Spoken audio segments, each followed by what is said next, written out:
Welcome, I'm Heather Peterson. Today I have the pleasure of being with Hall of Fame angler Stu Apte, a man who has lived his life to the fullest for almost 8 decades. Stu's passion to fish has set his life's direction on a course that would take him from a 1930s Miami to a career path that would have him fishing virtually every continent in the world.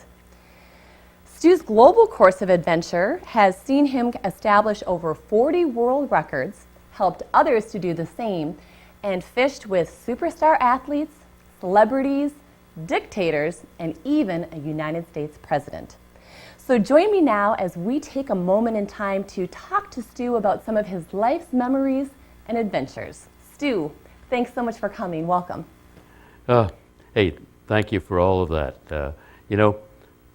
It's hard for me to even realize and remember all of the wonderful opportunities I've had in this life, but I do thank you so much for saying all that. Stu, let's start at the beginning. Where were you born and where did you go to school? Yeah, I was born in Miami, Florida, back in the good days. Actually, I was the first baby born in Jackson Memorial Hospital, 1930, Mother's Day, 1930. And then went to a couple of different elementary schools because we lived in apartments and moved around. This was during the Great Depression. And I went to Riverside Elementary and then Coral Way Elementary. Then went to Shenandoah Junior High School and finally to Miami Senior High School, which was the biggest high school in the county. Back then, they only had one high school in all of Broward County and 3 high schools in Dade County, which was the Miami area. It was quite an era to be growing up in, especially during the Big Depression. Stu, you were living in Miami in the early 1940s. Do you have any memories from that time? When the war came in 1941, matter of fact, December 7th, 1941, my dad had my mother and myself out on Miami Beach. He liked to take the one day a week off he had and stretch out on a blanket just above the high water mark and just listen to the waves and relax and read a book. My dad was quite a reader. December 7th, 1941, on our way going home that day, after spending the whole afternoon on the beach, my dad had a 1935 Ford, 4-door Ford that he'd had since it was brand new. We had turned the radio on and we were listening to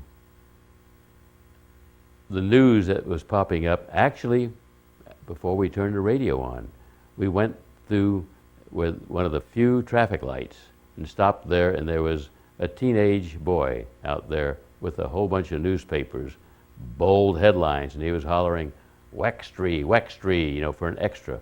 And it had "Japs bomb Pearl Harbor," big, bold type.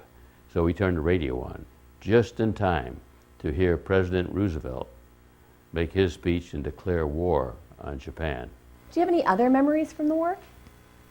My older brother, who's 5 years older than I was, when it graduated high school at Gordon Military College, which my parents got him to go to because he wanted to quit school and join the military right after December 7th.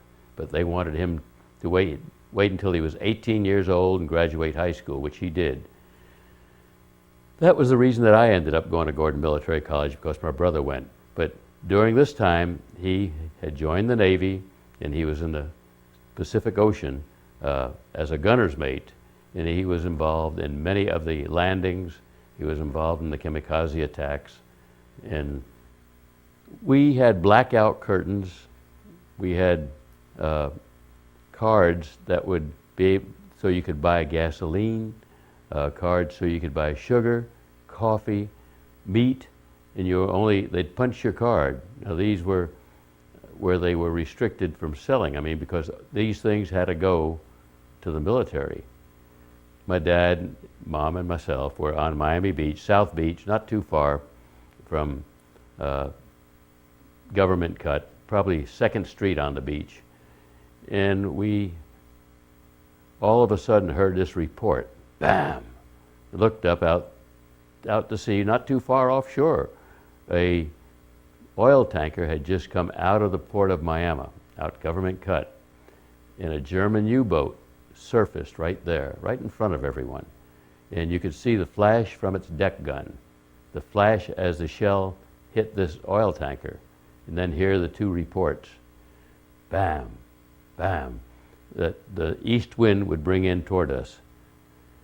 I guess the German U-boat captain didn't think it was even worthwhile to use a torpedo to sink this because there was nothing else around. I mean, it was completely at his mercy. They sank this tanker right there.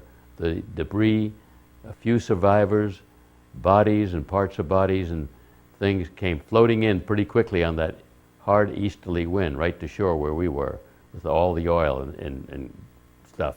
It was horrible. I'll tell you what, I don't care how long I live, I'll never forget that feeling and never forget what I saw. These are the kind of things that never made the newspapers or the evening news because it was restricted. You never knew that. Actually, about a month later, something else you never heard about. A German U-boat surfaced right off of Fort Lauderdale at night with its deck gun and shelled the oil depot right at Fort Lauderdale.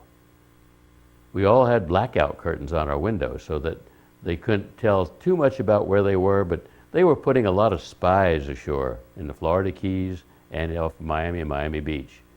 So that was part of what affected our lives. When did you develop a passion for fishing?